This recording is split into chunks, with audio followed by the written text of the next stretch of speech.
Assalamualaikum warahmatullahi wabarakatuh. Halo teman-teman, perkenalkan nama saya Efri Triano Arifin dari program Studi Sains Informasi Geografi kelas 4A, dan hari ini kita akan membahas mengenai bagaimana evolusi peta dari masa ke masa. Peta di masa sekarang ini telah menjadi sebuah kebutuhan penting bagi keberlangsungan hidup manusia. Mengunjungi tempat yang baru akan kita kunjungi, memesan angkutan online, atau bahkan bepergian di jalan raya pun kita butuh peta. Teknologi canggih di masa sekarang ini telah membuat peta dapat melihat detail daerah sekecil apapun dengan jelas. Tapi, bagaimanakah peta dapat berkembang sampai seperti ini? Dan bagaimanakah orang zaman dahulu dapat membuat peta? Berikut jawaban dari pertanyaan tersebut. Zaman dahulu peta merupakan tempat menempatkan filosofi dan basis budaya, dan juga peta digunakan sebagai informasi lain seperti lukisan kuno yang memenuhi dinding-dinding gua. Awalnya peta digambarkan sebagai gambaran dua dimensi. Peta tertua di dunia berasal dari bangsa Babilonia yang dibuat pada tahun 2300 sebelum Masehi dengan menggunakan papan tulis batu berbahan dasar tanah liat yang melukiskan kepercayaan orang Babilonia bahwa dunia seperti kepingan CD. Di lingkaran mirip CD itu terdapat bentuk-bentuk yang menyimbolkan gunung, sungai, pusat kota Babilonia, dan juga beberapa daerah di sekitar Babilonia. Selain itu terdapat pula peta yang dihasilkan oleh peradaban Cina pada tahun 168 sebelum Masehi yang diklaim sebagai peta kuno dan tertua dengan tingkat akurasi paling tinggi. Peta ini menunjukkan kedetailan dalam pemetaan seperti adanya simbol untuk menunjukkan desa dan provinsi, sungai dan jalan, pegunungan, dan juga benteng militer. Pada tahun 350 sebelum Masehi, seorang filsuf Yunani bernama Aristoteles menyerukan sebuah teori bahwa bumi itu bulat. Teori ini mengilhami para geografer dan kartografer pada masa itu, lalu seorang kartografer bernama Claudius Ptolemaeus pada abad 2 Masehi menjadi orang pertama yang mampu menciptakan skema peta dunia.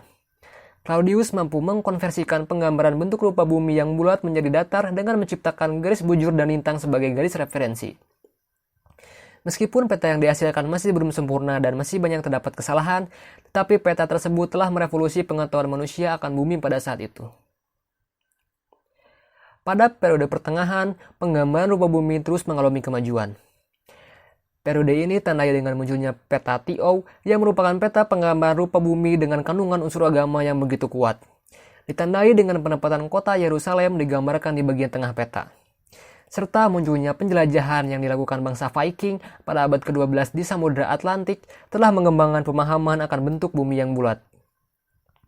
Perkembangan peta memasuki masa kejayaan pada abad 15 Masehi ditandai dengan ditemukannya mesin cetak peta.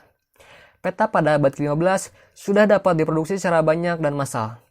Pada tahun 1540, Sebastian Münster membuat peta yang menjadi standar global baru bagi pembuatan peta.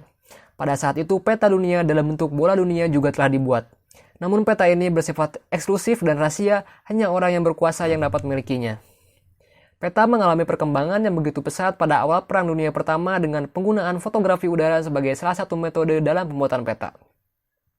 Pada periode 1980-an, paradigma pembuatan peta di atas kertas mulai tergeser dengan munculnya sistem informasi geografis, yang memungkinkan penggambaran peta terlihat semakin nyata dan akurat. Sistem informasi geografis menghasilkan sebuah proses kartografi modern dengan menggunakan sistem digital dan menggunakan piranti lunak di komputer. Pada masa sekarang, peta sudah dapat diakses dengan hanya menggunakan ponsel. Contohnya terdapat pada teknologi GPS yang memungkinkan kita dapat mendapatkan bantuan pengarahan dan juga dapat melihat kondisi jalan secara langsung. Nah, bagaimana teman-teman? Apakah kalian telah mengetahui bagaimana evolusi peta dari masa ke masa? Sekarang ini janganlah kalian takut tersesat, karena peta ada untuk membimbing kalian ke tempat yang kalian tuju. Jika kalian bingung, tanyakan pada peta saja. Terima kasih telah menonton. Jangan lupa klik tombol like dan subscribe apabila kalian menyukai video ini. Sampai jumpa di video dan konten yang akan datang. Terima kasih.